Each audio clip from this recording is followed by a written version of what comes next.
വരൂ.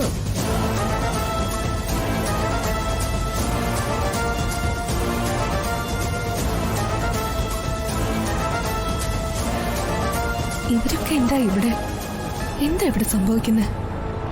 എല്ലാരും എന്തെങ്ങനെ നിൽക്കുന്നത്? വരൂ, ഇരിക്കൂ. ചേച്ചി, ഇവിടെ ഒരു അബദ്ധം സംഭവിച്ചേക്കാം. എന്താ അബദ്ധം? വളച്ചു കെട്ടാതെ പറയാം. നിങ്ങളെല്ലാവരും കരുതിയത് ഞാൻ സ്നേഹിക്കുന്നത് അഞ്ജിതയാണെന്ന്. എന്റെ വീട്ടുകാരും അങ്ങനെ തന്നെയാണ് കരുതിയത്. എവിടെയോ കമ്മ്യൂണിക്കേഷനിൽ ഒരു തകരാറ് വന്നിട്ടുണ്ട്.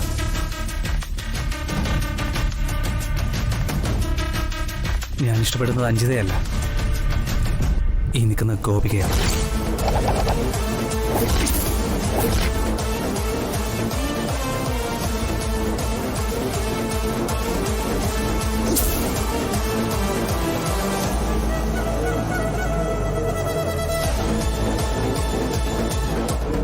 ഇതറിയാതെയാണ് എല്ലാവരും ചേർന്ന് ഞാനും അഞ്ജിതയും തമ്മിലുള്ള വിവാഹം നിശ്ചയിച്ചത്. പക്ഷെ അത്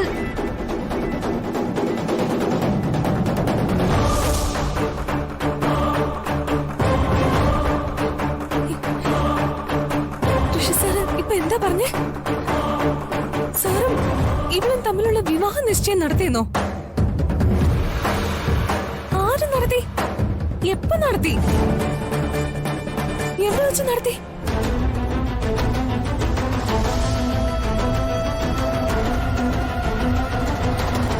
അപ്പൊ താനൊന്നും അറിഞ്ഞില്ലേ?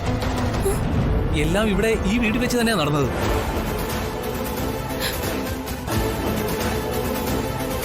അപ്പൊ താൻ എവിടെ പോയിരുന്നു?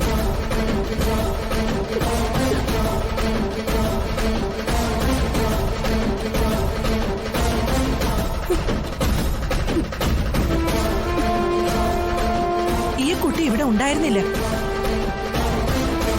ഞങ്ങൾ ഈ കുട്ടിയെ കണ്ടതേയില്ല.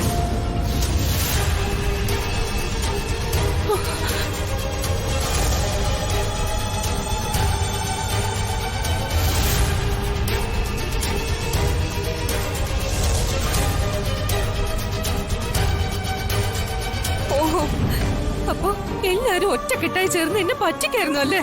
മോളെ,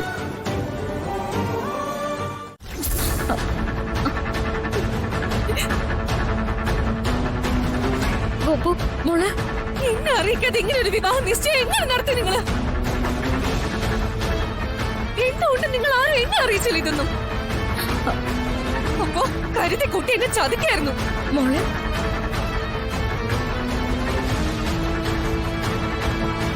മോളെ, നീ ഈർഷ്യയും തമ്മിൽ ഇഷ്ടത്തിലാണെന്ന് ഞങ്ങളെങ്ങനെ അറിയുന്നത്? നീ ഞങ്ങളോട് പറഞ്ഞിട്ടില്ലല്ലോ. അഞ്ജിതയ്ക്ക് ഇഷ്ടമാണെന്ന് അവള് പറഞ്ഞു. മോളെ, അഞ്ജിത ഋഷിയും തമ്മിലുള്ള വിവാഹം നടത്തി കൊടുത്തില്ലെങ്കിൽ ആത്മഹത്യ ചെയ്യുമെന്ന് പറഞ്ഞ് അഞ്ജിത കയറെടുത്തു. അതാ ഞങ്ങള്. അതൊക്കെ ഇവളുടെ അടവാ. എനിക്ക് വിധിച്ചതൊക്കെ ഇവൾക്ക് തട്ടിയെടുക്കണം. പൊണ്ടേ അതാണല്ലോ ഇവളുടെ ശീലം. എല്ലാത്തിന്റെ പിറകിൽ ഇവളുടെ ആന്റിയുടെ മാസ്റ്റർ ബ്രെയിൻ ആയിരിക്കും. പ്ലീസ്.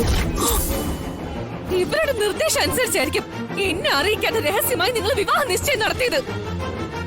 മോളെ, നിന്നെ അറിയിക്കാതിരുന്നതിന്റെ കാരണം വേറെ ആയിരുന്നു മോളെ. മൂത്തവളായ നീയും ദേവികൻ നിൽക്കുമ്പോൾ ഇളയവളായ അഞ്ജിതയുടെ വിവാഹം നടത്താൻ ഞങ്ങൾ തീരുമാനിച്ച മോൾക്കത് വിഷമാകുമെന്ന് വിചാരിച്ചിട്ടാ. വേണ്ട, എനിക്കൊന്നും കേൾക്കണ്ട. എനിക്ക് ചേച്ചിയോട് മാത്രമേ ചോദിക്കാനുള്ളൂ. ചേച്ചി എന്തിനാ ഈ ചതി എന്നോട് ചെയ്തത്?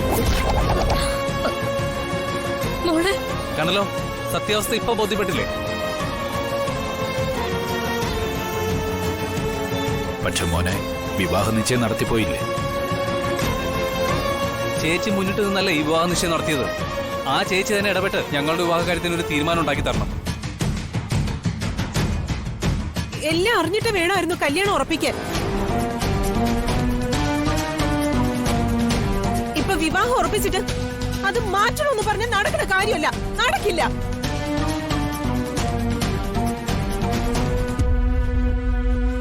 എന്റെ മോളുടെ ജീവിതം വെച്ച് കളിക്കാൻ പറ്റില്ല. ഞാനൊരു കാര്യം ഉറപ്പിച്ച് പറയാം, എന്റെ മോളുടെ ജീവിതം നശിപ്പിക്കാൻ ആരും ശ്രമിക്കരുത്. സുലോചന എന്താ ഇങ്ങനെ പറയുന്നേ? ഞങ്ങളാരും ഒന്നും അറിഞ്ഞിട്ടില്ലല്ലോ. എനിക്ക് നിങ്ങളോട് ഒരു തർക്കവും പരിഭവവും ഇല്ല. ഈ വിവാഹ നിശ്ചയം മുന്നിട്ട് നിന്ന് നടത്തിയത് ദേവികയാണല്ലോ. എനിക്ക് ദേവികയോട് മാത്രമേ പറയാനുള്ളൂ. ദേവികെ, എനിക്കൊന്നേ പറയാനുള്ളൂ. നിശ്ചയിച്ച പ്രകാരം ഋഷിയും അഞ്ജിതയും തമ്മിലുള്ള വിവാഹം നടക്കണം. അതെങ്ങനെ ശരിയാവും? നിശ്ചയിച്ച വിവാഹം നടന്നില്ലെങ്കിൽ അഞ്ജിതയും കൊന്ന് ഞാനും ചാവും. ആന്റി, വിവാഹം മുടങ്ങിയതിന്റെ നാണക്കേട് ഓർത്ത് ജീവിച്ചിരിക്കുന്നതിനേക്കാൾ ഭേദം മരിക്കുന്നത് തന്നെയാ. എല്ലാവരും ഒന്ന് നിർത്ത.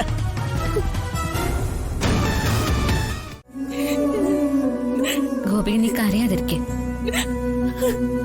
എല്ലാം രഹസ്യമാക്കി വെച്ചിട്ട് ഇപ്പൊ ഇരുന്ന് കരഞ്ഞിട്ട് വല്ല കാര്യമുണ്ടോ മോളെ?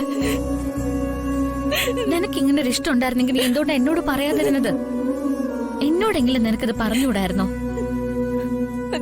അത് പിന്നെ ചേച്ചി വിവാഹം കഴിക്കാത്ത നിൽക്കുമ്പോ സത്യം പറഞ്ഞ ചേച്ചിയുടെ കല്യാണം കഴിയാതെ എന്റെ കല്യാണം നടത്തുന്നതിനോട് എനിക്ക് താല്പര്യമില്ലാത്തത് കൊണ്ടാ ചേച്ചി ചോദിച്ചപ്പോ ഒന്നും പറയാതെ ഞാൻ മറച്ചു വെച്ചത്.